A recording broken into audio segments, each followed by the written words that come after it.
Let's pick one of these aspects, the first one being uncertainty. I loved the way you start with your own example, that many things have had to fall in place for us to be born, alive, and even talking today as we speak. Tell us about your grandfather and the eventful life that he had.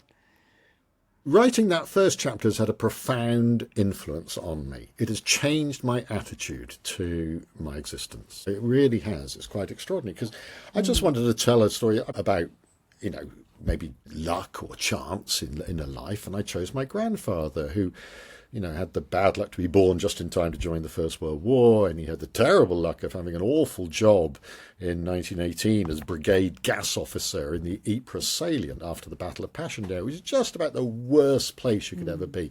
His job, he used to be spending a whole time walking around. A lot of it would have been on roads, trenches that had been targeted by German artillery.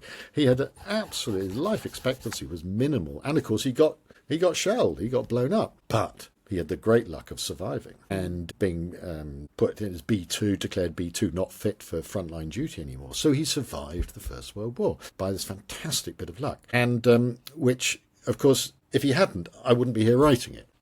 Right through all your ancestors, the slightest change in behaviour, and you wouldn't be here. And then you get to your parents, and it's very difficult to think about about your own conception, because you have to think about your parents having sex. And, it's not just teenagers who go at the thought of their parents having sex. I'm 71, and I found it really difficult to think about. My parents died years ago. And I thought, come on, get a grip, man. You can actually think about this now. Grow up. So I researched the weather in the time and place where I was conceived, and it was a really bad cold snap, and they were living in a pretty well unheated stone cottage. So what do? How do you keep warm? So, and here I am, whatever. And I think that's very humbling, to think that we really shouldn't, none of us should be.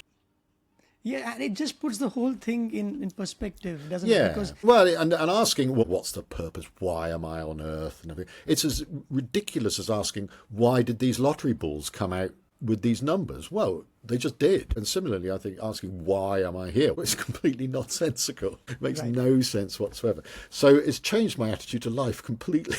And that happened recently, you say, when you started writing. Yeah, when I was writing the book, I'd never really grasped the staggering. It shows the fragility of our existence, absurdity. I mean, one can get all philosophical about this, but I don't think I need to, because what it for me just reinforces is the role of essentially unattributable chance in all our lives.